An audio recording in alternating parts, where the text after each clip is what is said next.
A paz do Senhor, queridos. Estamos iniciando mais uma videoaula subsídio de seu canal EBD Fácil e Motivadora. E na aula de hoje nós estaremos comentando a última lição do trimestre, a lição de número 13, que tem como título Aviva, ó Senhor, a tua obra. Nós estamos dando prosseguimento aos nossos estudos bíblicos deste trimestre e estaremos encerrando hoje o tema do trimestre Aviva a tua obra.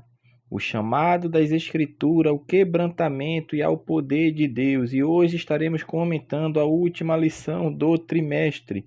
Aviva, ó Senhor, a tua obra. O texto áureo encontra-se no livro de Abacuque, capítulo 3, versículo 2. Ouvi, Senhor, a tua palavra e temi. Aviva, ó Senhor, a tua obra no meio dos anos. No meio dos anos a notifica. Na ira, lembra-te da misericórdia. Verdade prática. É vontade de Deus avivar a sua obra nestes últimos dias até que o Senhor Jesus volte. A leitura bíblica em classe encontra-se no livro de Abacuque, capítulo 3, versículo 1 e 2, e os versículos 16 ao versículo 19. Então vamos lá, meus irmãos, lição de número 13. Aviva, ó Senhor, a tua obra. Nesta lição nós estaremos encerrando o trimestre. Nesse trimestre focamos e enfatizamos avivamento. Avivamento desde o Antigo Testamento ao Novo Testamento, bem como estudando o avivamento na vida de alguns personagens bíblicos, inclusive na vida de nosso Senhor Jesus Cristo. E hoje nós estaremos encerrando a lição com o tema central do trimestre, que é Aviva a tua obra, que é o texto base de Abacuque, bastante conhecido no meio cristão. Pois bem, meus amados irmãos, o autor vai fazer a introdução desta lição, mostrando que o clamor que Abacuque teve nos seus dias ainda reflete para os nossos dias. Em que sentido? Como Abacuque pediu um avivamento, como Abacuque pediu uma restauração espiritual da nação, esse chamado de Abacuque para a sua época é atual também para a nossa época. Por quê? Porque vivemos também em um mundo, em um ambiente onde as forças do mal tentam de qualquer maneira parar o avanço da igreja, e em muitos lugares a perseguição é ferrenha que se torna na vida das pessoas, ou seja, as pessoas são perseguidas, maltratadas, presas e até mortas. E é nesse aspecto que nós vamos estudar esta lição de número 13, a lição que é Aviva ao Senhor a tua obra, que é o que nós vamos comentar agora, falando desse primeiro tópico da lição, que fala o clamor pelo avivamento. Nesta aqui o autor vai citar, observe que o autor está fazendo uma exegese, não uma exegese tão profunda, mas uma exegese usando apenas o texto bíblico de Abacuque para nos trazer ao entendimento desta lição. Então ele vai falar primeiro sobre a intercessão angustiada do profeta, porque o profeta estava sofrendo diante da iniquidade que estava na sua terra, ou seja, em Judá.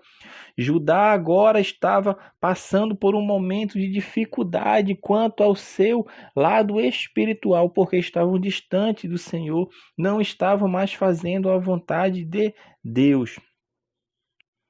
E Abacuque, diante daquela situação calamitosa, ele não vê outra saída senão clamar ao Senhor. Ele vai clamar a quem pode resolver. Observe que ele não vai ao rei. Observe que ele não vai aos profetas, sem ser ele, no caso, aos profetas que existiam ali, que muitos eram falsos profetas, aos sacerdotes, não. Ele vai clamar ao Senhor. É a intercessão angustiada do profeta. E o que mais o angustiava era ver que a corrupção espiritual e moral do seu povo estava comprometida. E ele intercede junto a Deus, chamando, conclamando para que Deus haja em prol da nação de Judá. É este o clamor. E o profeta vai e clama a Deus, indagando ao Senhor o porquê de não haver resposta ao seu clamor diante da violência, da iniquidade, da destruição, da contenda e do litígio que ele via diante dos seus olhos. E o que acontece é uma aparente indiferença de Deus. É um aparente, porque Deus não estava indiferente quanto aos acontecimentos que estavam arrodeando a vida do profeta e dos seus conterrâneos à sua época. Porque o que entende-se aqui, o que percebemos, e Abacuque vem a perceber isso depois, é que a longanimidade de Deus e a sua misericórdia para os transgressores. Isso é o que fazia Deus não agir com juízo contra os pecadores de sua época. E ainda hoje é assim. Muitas vezes queremos que Deus haja com juízo, que Deus faça justiça, mas a misericórdia do Senhor, ela é grande, ela é nova a cada manhã. E é nesta misericórdia de Deus e longanimidade de Deus que ele veio e enviou o seu Filho, trazendo a mensagem de amor para salvar o homem. Observe o paralelo que nós podemos fazer com a passagem que se encontra em Abacuque, quando Abacuque clama ao Senhor, pedindo para que Deus haja, que Deus venha restaurar. E ele não está entendendo que Deus é Deus de amor, Deus de misericórdia, que ele não tinha agido ainda porque ele tinha compaixão por aquelas pessoas. É a mesma coisa que Deus fez em nossos dias e faz. Deus está dando, meu irmão, oportunidade para as pessoas o reconhecerem. E muitas vezes queremos, como nós temos falado, que Deus haja com justiça, com rigor, mas Deus está dando oportunidade às pessoas delas se converterem aos seus pés. Porque um dia tudo irá acabar. E neste dia, o grande dia do Senhor que há de vir, Deus vai fazer a separação entre aqueles que andaram fazendo conforme a sua palavra e aqueles que deram as costas, que o rejeitaram. Porque é nesta vida que se toma a decisão que você quer seguir, tanto nesta vida e vai refletir na eternidade. Então, o que você quer para você nessa vida, você tem que espelhar o que você quer com a eternidade. Você quer uma eternidade com Deus, então viva com Deus. Se você quer uma eternidade sem Deus, viva sem Deus. Esses são os dois caminhos que foram trilhados, que foram mostrados para todo ser humano que ele vinha a compreender, para chegar naquele grande dia, ninguém dizer que foi enganado, que foi iludido. As pessoas ouvem a palavra e conhecem. E Deus quer agir na vida delas, porque Deus chama a todos, mas aqueles que não responderem ao chamado de Deus serão, meu irmão, infelizmente, lançados num lago de fogo que era destinado não para a humanidade, mas para Satanás e seus anjos. Mas o homem agora perdeu a comunhão com Deus, e essa comunhão só é restaurada através de Cristo. E é diante disso que Abacuque fica atemorizado, que ele não compreende. E Deus, quando responde a ele, a resposta vem, meu irmão, não da forma que ele desejava, da forma que ele queria. Ele sabe que tem que clamar a Deus, porque sabe que de Deus é que vai vir a resposta. Mas Deus, quando responde a ele, não era a resposta que ele desejava. Porque Deus diz para Abacuque que vai levantar uma nação, os caldeus, os babilônicos, uma nação mais perversa que a nação de Judá. E esta nação viria sobre eles e os fariam cativo. E os fariam, meu irmão, prisioneiros, ou seja, ficariam sob o jugo agora de um povo mais rebelde, de um povo mais ímpio do que os próprios judeus que habitavam em Judá. Essa é a resposta que Deus dá para Abacuque, que os babilônicos seriam a espada de Deus, o chicote dos céus para fazer Judá repensar seus maus caminhos e se converter de suas impiedades. Impiedades estas que já ultrapassavam os limites da tolerância divina. Ainda que pareça inerte, na verdade Deus estava dando tempo, meu irmão, por sua misericórdia, por sua longanimidade, estava dando tempo para que a nação se lembrasse de todos os alertas que Deus tinha dado à nação, porque passava ano, entrava ano, Deus levantava homens e mulheres de Deus comprometidos com a sua palavra. Então é isto, meus queridos. Deus é amor. A demora de Deus em gerar, em fazer com que o juízo advenha, é a sua misericórdia. E é isto que Deus falou para Abacuque. E quando deu a resposta, não foi a que ele queria, porque viria os babilônicos, os caldeus, e seriam a espada de Deus contra a nação, para que eles viessem a reconhecer e se lembrasse de tudo que Deus falou através de seus profetas que são levantados diuturnamente para despertar a nação ao verdadeiro avivamento, que o avivamento é isso. É se voltar para a palavra de Deus e andar conforme os seus estatutos. O tópico segundo vai falar o avivamento pela palavra de Deus. Vai usar o texto base de Abacuque 3, versículo 1. Ouvi a palavra do Senhor, porque na oração de Abacuque diz justamente isso. Senhor, ouvi, Senhor, a tua palavra. Aqui nós vemos, claro, que ele ouve a palavra de Deus. Ele para ouvir a Deus. Ele ouviu a palavra de Deus, a resposta dele quanto ao objeto de sua oração. Porque Deus falou e Abacuque o ouviu atentamente, meu irmão. É preciso, às vezes, parar, às vezes não, sempre é preciso parar, meditar e ouvir a palavra com atenção. E quando a pessoa faz isso, ele certamente vai viver um período de avivamento espiritual. Quando Deus fala, nós precisamos ouvir. Mas muitas vezes Deus está falando, mas não queremos ouvir porque não é aquilo que queremos. Não é aquilo que desejamos e muitas vezes rejeitamos o que Deus tem a falar. Mas Abacuque é um exemplo claro que tem que se parar para ouvir a palavra de Deus. E o avivamento vem pela palavra. O único meio de vir um avivamento é pela palavra, porque quem aviva, quem liberta, quem cura, quem sara, quem transforma é a palavra. E o autor vai falando que ele ouve a palavra de Deus e ele teme a Deus, porque ele prossegue falando que temia ao Senhor.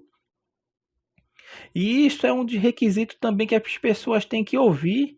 Porque tem gente que ouve e não teme. O que é temer? Temer não é ter medo, é ter reverência diante daquele que é. Diante daquele que temos que prestar conta. Não porque muitas pessoas acham, Deus é um Deus mau, um Deus que vai vir agir com impiedade na vida das pessoas. Não, o temor é a reverência, é a obediência que eu tenho ao Senhor. Não por medo, não por coesão, mas sim por amor que eu tenho a Ele. Este é o verdadeiro temer a Deus. Temer a Deus é reverenciar a Deus. É dar honra devida a Deus. É fazer a vontade de Deus. E o avivamento, meu irmão, ele vem quando se ouve a palavra e tememos a palavra de Deus e a Deus que deu a sua palavra. As Sagradas Escrituras nos falam que o temor do Senhor é o princípio da sabedoria. Bom entendimento tem todos os que lhe obedecem. O seu louvor permanece para sempre. Temer a Deus é isso, é reverenciar a Deus em todas as esferas da vida. É um sentimento de respeito ao Criador. Então, quem teme a Deus, ele tem um estilo de vida, tem um modo de vida, tem uma vida alinhada com os propósitos, com os princípios estatuídos na palavra do Senhor. Então, Deus está nos chamando para ouvir a sua palavra e para temê-lo na beleza da sua santidade. E Abacuque prossegue, agora ele clama pelo avivamento. Observe o progresso que se tem nas suas palavras. Ele para ouvir a palavra do Senhor, teme a Deus, e quando ele vê que agora ele está embaixo das potentes mãos do Senhor, ele agora clama pelo avivamento. Olha o que o versículo 2 fala: ouvi, Senhor, a tua palavra e temi. Nós temos lendo Abacuque. capítulo 3, dos versículos 1 e 2. O versículo 2 fala exatamente assim. Nós estamos lendo: Ouvi, Senhor, a tua palavra e temi. Aviva, ó Senhor, a tua obra no meio dos anos. No meio dos anos a notifica. Mas na ira lembra-te da misericórdia. O profeta agora está diante de Deus, entendendo que o juízo de Deus seria inevitável ao povo este desobediente. E agora ele ouve a palavra do Senhor e clama a Deus por um avivamento sobre a nação de Judá. E nesta oração o profeta faz 3 pedidos a Deus em favor da restauração de seu povo, dessa restauração espiritual. Ele pediu avivamento para a sua obra, porque ele fala: aviva, ó Senhor, a tua obra no meio dos anos. O segundo pedido que ele faz é para que Deus notificasse a sua obra. No meio dos anos, a notifica. E terceiro, ele pediu para Deus lembrar-se da misericórdia na sua ira.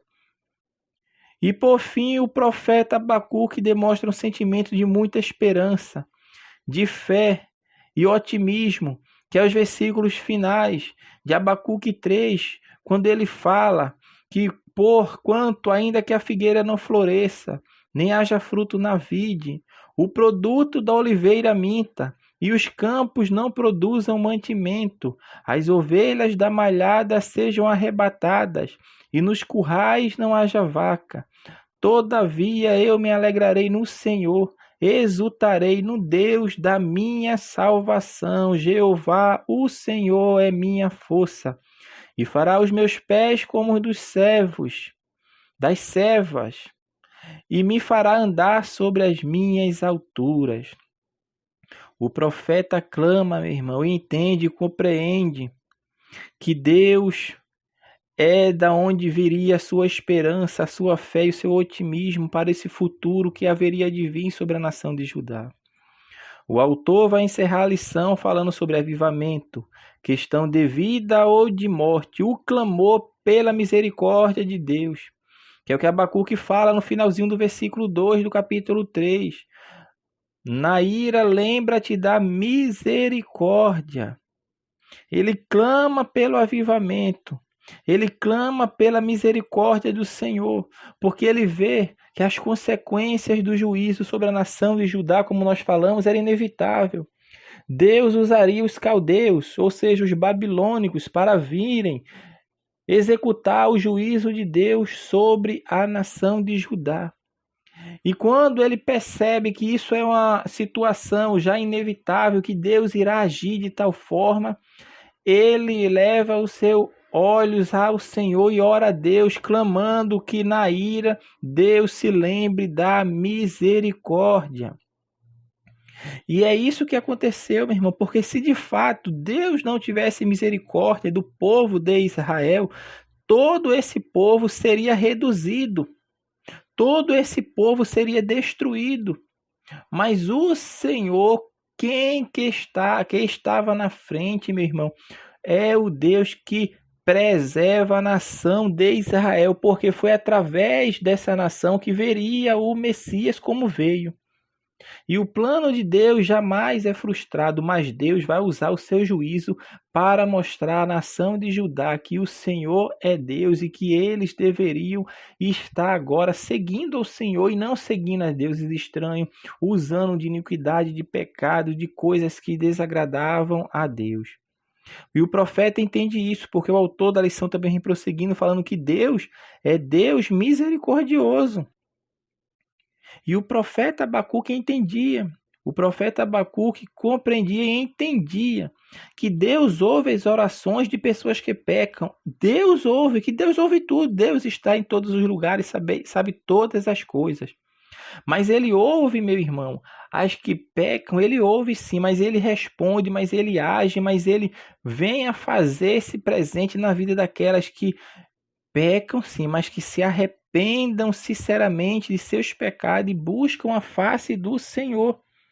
Por isso o autor das crônicas, quando escreve o seu livro das crônicas, 2 Crônica, capítulo 7, versículo 14, ele fala: E se o meu povo que se chama pelo meu nome se humilhar e orar e buscar a minha face e se converter dos seus maus caminhos, então eu, o Senhor, virei dos altos céus, sararei sua terra.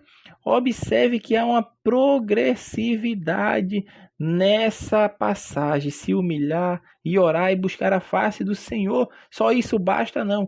E se converter de seus maus caminhos. É isso que o autor está querendo nos mostrar, e Abacuque entendeu isso. Deus é Deus de misericórdia, mas para aqueles que se arrependem dos seus pecados e usam sim de sua capacidade, meu irmão, para fazer a vontade de Deus, para caminhar junto de Deus, sabendo que Deus é o que liberta, sabendo que Deus é o que justifica, sabendo que Deus é o que regenera e que o santifica. Então as pessoas tinham que entender isso. E Abacuque estava querendo demonstrar isso para as pessoas, que Deus é Deus sim de misericórdia, por isso ele clama a Deus pela misericórdia.